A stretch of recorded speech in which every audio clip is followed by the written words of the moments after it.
everybody. This is the really awkward bit of the live where I don't quite know whether it's live or not because it's done a little countdown, but it's not actually showing anything yet. So apologies if this has started with me babbling at you or whether it's cut in now. So yesterday there was a post in here about self-sabotage, and also Debs has been saying to me for a while, do my story, show my story in here, to come and talk to you guys a little bit about myself. And self-sabotage is one of those things that I used to do a lot. If you're watching, give me a hello so I can see who's watching, because it doesn't tell me who's watching, but I can see numbers going up. Yeah, so I used to sabotage myself all the time. And self-sabotage can come in a number of ways. It can be a bit of your mindset, it can be a bit of imposter syndrome, your belief in yourself, not believing you're good enough to do something, or why would anyone listen to you? Hi Emma, how are you? It can be your inaction, so knowing that you need to do something but not doing it. It's blocking yourself when you know there's something you need to do but you're just not doing it. That's sabotaging yourself. Just what else is there? I had a whole list in my head now. My mind's gone blank now. I started talking to you, but we sabotage ourselves in so many ways. Not doing the things we need to do, not doing things we should do, holding ourselves back, telling ourselves we're not good enough. The list is endless, and everyone does it. Everybody has sabotaged himself in some way. Hi Vicky, how are you? And I was that classic person. I know deep down that if there's something I want to do, I can do it. But I would go so far with something, get so nearly there, and then I'd start taking inactions and not getting back to someone, or not doing the thing that I need to take me over the edge and actually get me to the success I should have and wanted. But it went deeper than that. The reason I would sabotage myself is because I didn't believe I was worthy of it. My self-worth was so low that some of the things in my past were blocking me from moving forward. I didn't believe I should be allowed to have success because of some of the stuff that I had been through or done, which I guess leads into a bit about me. So for those of you who don't know, my name is Sarah Higgs. I'm a mum of 4 children. The eldest is 14, so I've got a 14-year-old, 13-year-old, 10-year-old, and 5-year-old. And everything at the moment is really, really good in my life. I have a very, very successful business, and I'll come on to that in a little bit. But 20 years ago, my life completely changed. So I grew up pretty standard. I had my brother, my mum, my dad. My dad had a little bit of a drink problem, but he wasn't like a violent drunk. He just relied on it to be able to sleep and was a bit lazy and a bit of a dick, really. But it was a pretty normal family. I did pretty well at school. I was pretty good, damn good at sport. I was very good at sport, to be honest. I was quite good at hitting things that I needed to do. And then in 1999, we got told that my mum had a very rare form of cancer to the stomach muscle and wasn't going to live very long. So we then lost her in February 2000. So 20 years ago, it was this February when I was 17. And actually, I had prepared myself for that. It was horrific and horrible. And, you know, she was the parent who I'd go to for everything. As I said, my dad was just a bit lazy and didn't really do much of the parenting. She was the one who was there for me and my brother. And had actually sacrificed her whole life to bring us up, gave up her career, gave up everything else. And was there to raise us, basically. She to put everything else on hold and then had her life cut short at the age of 54. And as I say, I was prepared for that. It was sad, but it was almost like, and this probably sounds horrible, but someone who's been through it, when you're waiting for someone to die, your whole life is on hold. Everything is just paused, and each day you never know what's going to happen or if it's going to be that day, and you don't quite know what the next chapter looks like. So when I do this talk, I tend to I tend to break it down in chapters when I talk about my story or my life. It's like, this is one chapter, and this is a point that we got that call to say that she had passed away, and it was like a relief. It was like, okay, now we move forward into what comes next. And obviously there was sadness and You know, I never get those times when you walk in the door and you automatically call that person's name because for a second you just slip back into your normal life and you've forgotten that they're not there anymore, or you think you hear their voice. Like grief's a horrible thing like that, where you just your senses and your subconscious is so tuned in to that person being there that you just, you know, you forget. When you just not thinking for a bit, you forget. And you know, it was horrible, but I wasn't prepared for what came next. So that I was dealing with. My nan didn't handle it very well, particularly my mum's mum. She would get very upset and put the blame on me. I was always one of the strongest people in the family. So sorry, Mary, I'm going to try not to make anyone cry because I'm going to try not to cry myself today. So she would, you know, take things out on me a little bit, and my dad would also. It had quite a positive effect on my dad to start with. He started wanting to go to the gym.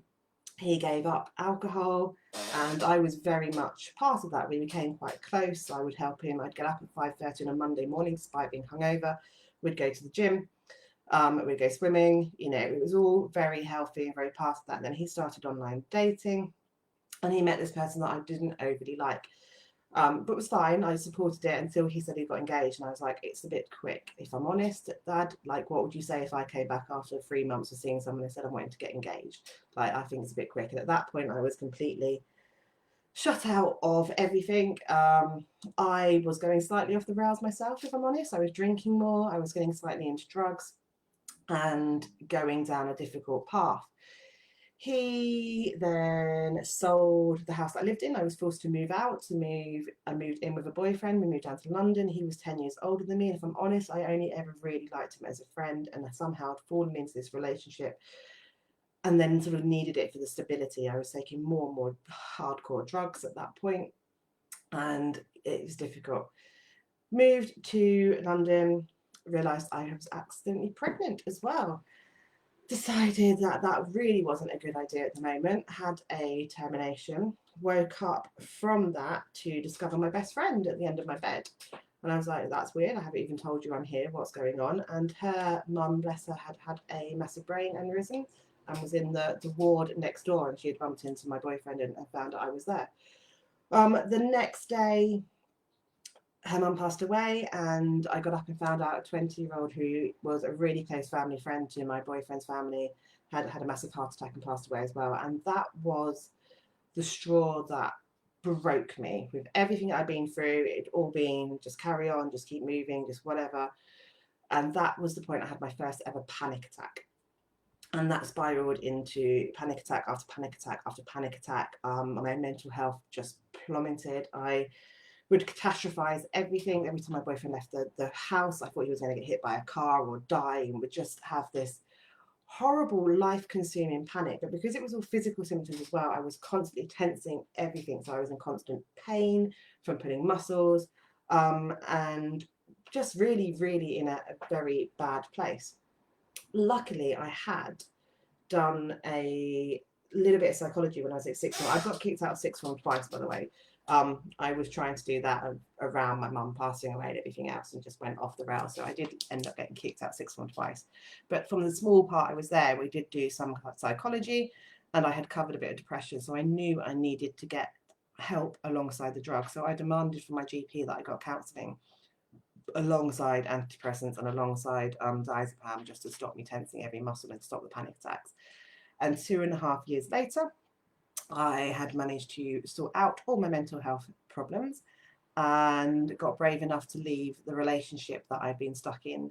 But I had nothing. I literally just left and went back to live on sofas, and then started taking drugs again and going out, and left my job and got dragged down into a rabbit hole of more and more drugs until I was actually dealing them to feed my own habit. That's not a proud moment of my life. It's not something I look back and go, wow, that was cool. It was like living in Grand Theft Auto, and it was very, very scary at times, some of the things and situations I was putting myself into. But I got to the point where I just didn't care. I had got to the point where I didn't really know what I was living for.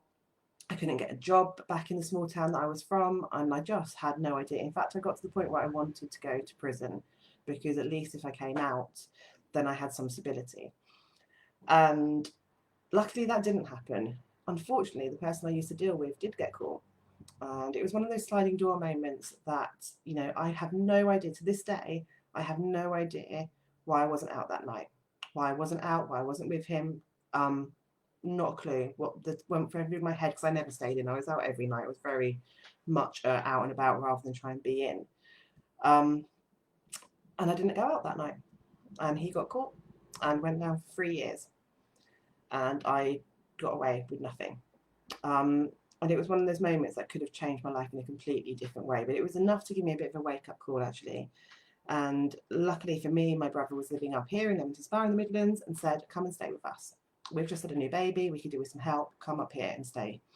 And that's what I did. And that completely changed my life, because I just walked away from all the drugs, all the people, all that lifestyle, and just changed my life completely into a new life. I found a job instantly working at a stockbrokers, um, doing share trades. I had to do exams and things to get that, but it was fine.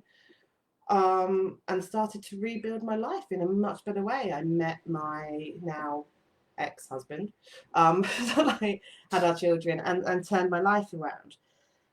But it still wasn't easy, and there was still lots. So when we had our first child, we were in a flat that we had brought, which then ended up being repossessed because we had drug dealers that moved in below. Um, so much, and there was this point of like we were surviving rather than progressing, and a lot of that was because of me, and because I would hold myself back with this sabotage, because of the stuff that I've been through, because of the stuff that I did. I didn't particularly like that version of me very much. I didn't really feel that someone who'd been through that and had done those type of things was worthy to go on to have more. Someone who'd been kicked out of sixth form, who'd sold drugs and lived this chaotic lifestyle. Who was I to think that I was worthy to have anything more than that?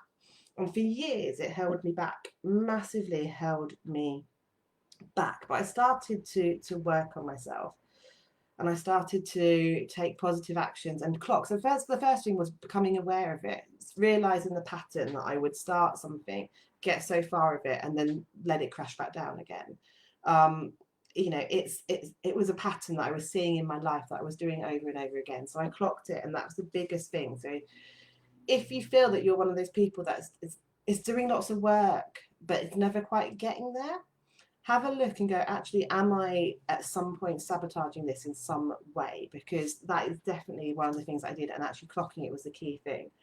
I'm really, really going to say lucky, and actually that goes against me, because I tell everyone you make your own luck. So to call myself lucky, privileged is probably the better word, that I discovered something that worked for me. So the business I have now, as you may have guessed, is books, Osborne Books.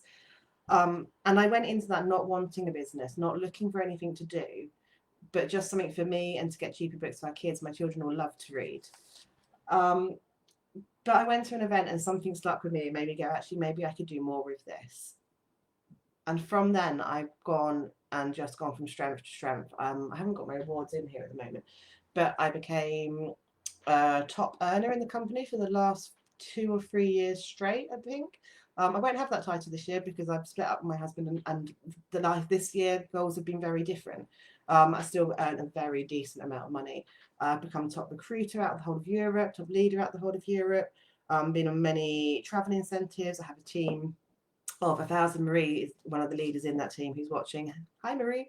And yeah, very, very lucky and privileged that I managed to stop sabotaging myself and allowed myself to step into that success.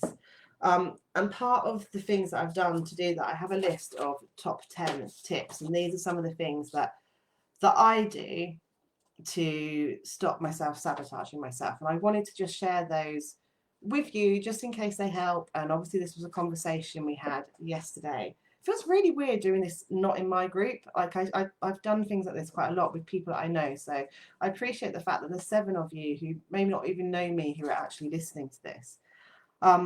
So my top tips, number 1 is know why you're doing something. We spend our lives so busy. We are busy all the time, moving from one thing to another, doing things for other people, doing things for ourselves. And actually, sometimes we don't know why we're doing them. So if you know your goals or what you're working towards, you can go, actually, what is this doing for me? How is this feeding me? And even if that's sitting down and watching Netflix, if you're sitting down and watching Netflix because actually you've worked really hard and you need some downtime, you need some you time, that's absolutely what you need to do. If you're watching EastEnders every night just because it's a habit and actually it's not, you don't need the downtime and it's not taking you to your goal or it's not feeding you in any way, then have a look at it. If you want to progress, there are some things you're going to have to sacrifice. And actually knowing why you're doing something is really, really powerful in moving forward. Is this task I'm doing now taking me to where I want to go? Or is it holding me back in some way? Ask yourself that of what you're doing. My second top tip is do it now. So if something comes into you, an email, something like that, I live by a 2-minute rule. So if a message pops up or an email comes in and it's something I can deal with for under 2 minutes, I do it straight away. If someone emails me, messages me, texts me, I reply to them straight away, because then it's done and I can move on for it. Some things can't be done straight away, then schedule it. If you know this task is going to take 10 minutes and you haven't got 10 minutes right now, mark it in your diary or however you use your time as when you're going to do it. Because if you don't act on things straight away, they will build up and you get to this point where you feel overwhelmed that there's so much going on. Where actually, if you do it now, you get to the end of the day and you go, gosh, I've achieved a lot today because I just got on with it and I didn't spend that time thinking about it. Be consistent. So if you are working towards something, I mean, these are quite business related, but be consistent with what you're doing, whether that's training for a marathon, whether that's putting your social media posts out, teaching your kids to read. I don't know what it is, but if you're consistent with it, it becomes a habit. And once it's a habit, you don't process it, you don't think about it, it just happens, it's just part of your life. So really, really key. And that people find that really hard to start with, is bringing in a new habit and being consistent with it, but it makes a massive difference. Minimize distractions. If there's something you need to work on, turn your phone off.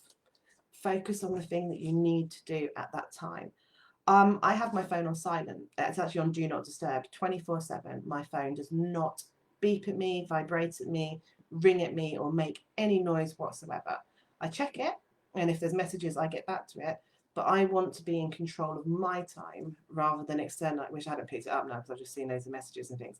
But I'm in control of my time. So rather than things coming in and distracting me and taking away, think about what you can do to minimize those distractions. If the TV distracts you while you're trying to work, don't have it on. You know, what can you do to make sure you minimize the distractions in your life? Tip 5 is to delegate. We put the world on our shoulders sometimes and we think we have to do everything ourselves, and we don't. We absolutely don't. We can delegate. And I don't know whether that's getting a VA to delegate to. I don't know if it's getting a gardener, a cleaner, whatever, or whether it's just asking your partner to help with the washing up because you've got a task to do, or you need some self-care or whatever. Don't be afraid to ask people to help you, or employ people to help you, or get freelancers to help you. You are not Superwoman or Superman. Trying to do every single task yourself all of the time is just going to burn you out. Learn to let other people in and to delegate tasks as well. Because if you can't learn to do that, you're never going to really grow, especially if you're at business. Don't get stuck planning. If you're a list maker, put it in the comments. Lists are great. Plans are great. I advocate planning and putting a goal setting and plans in place. But I've watched so many people time and time again sit and write list after list after list after list and plan after plan after plan of all these amazing things they're going to achieve and all these tasks that they're going to do, and never actually action them. Don't be that person. Don't get stuck in a planning phase. Take action. Always take action. That's going to move you forward. Planning is great. Knowing what you're doing is brilliant. And I understand that some people, that's massively important that they have that plan. But you have to take the action with it. Planning doesn't actually count as working. Reflect on the things you've done, reflect on your day, but don't overthink it or spend too much time doing it. You don't want to be caught just constantly thinking about stuff. But it's really, really good to put some time in place to reflect on what you've done and go, has that moved me forward? Is this taking me to the direction I want to go? Or has that held me back in some way? Take that time to go, what's working, what's not working, what's feeding me in my life and what's draining me and taking away from it. Sometimes that's people. Sometimes there may be people in your life that are actually draining you. They're not serving you in any way or lifting you up in any way. They're getting in your head, they're getting under your skin. Actually, sometimes you have to walk away from those people, or at least distance yourself or minimize the time that you spend with those people. So have a think about that as well. Tip 8 is don't aim for perfect. The last 20% of something will take 80% of your time. And I can't remember when I first came across the 80% 20% rule, but it's so true. Perfection is a wonderful thing, but it doesn't exist. Nobody's perfect. I'm not perfect. Look, I'm sat here in like my riding gear because I'm going out, so I apologise for the no makeup, the weird pigtails, the sports bra, but I am riding at 11:15. And this is just how I am today. So this is me. Nobody's perfect. It doesn't exist. Stop aiming for it. Get the task done, because that last bit of detail in the stuff that you're looking for is going to take up so much time. Get the task done. Get it out there. Get on with it. Don't aim for perfect. And I know for some people that's going to be really hard because they want everything to be just right before doing it. Tip 9. Sorry, we're going on a bit now. Get out of your own head. Stop overthinking. Over worrying will consume hours of your life if you let it. I feel here, seriously, just get on with it. It's a classic, isn't it? Should I do this? Oh, I don't know whether I should do this. Is this going to benefit me? Oh, I sort of should do that, but I don't really feel up for it right now. I don't know if I'm going to be good enough to do that. What if someone laughs at me if I do that? What if I put that out and people judge me? I don't want to be judged. Oh, I'm not quite sure. Maybe I won't do it. Maybe I'll do it tomorrow. I'll think about it. I'll sleep on it. Let me put it off. Don't put it off. You got an idea, do it. Do you know what? The world moves so quickly right now that within minutes something's old news anyway. So even if you did see something that someone went, well, that's a bit weird. Like, who cares? Be weird, embrace it. My God, I'm one of the weirdest people I know. Embrace your weirdness or whatever it is. But don't overthink every task that you're going to do. My God, it's draining. And don't get me wrong, I've been there. When I had my anxiety and depression and terrible mental health, I was constantly overthinking everything. And it is exhausting.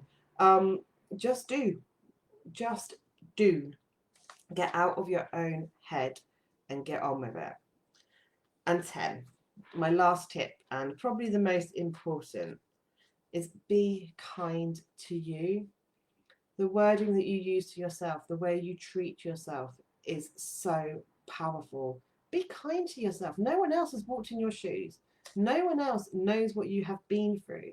No one else starts their day the same way you do.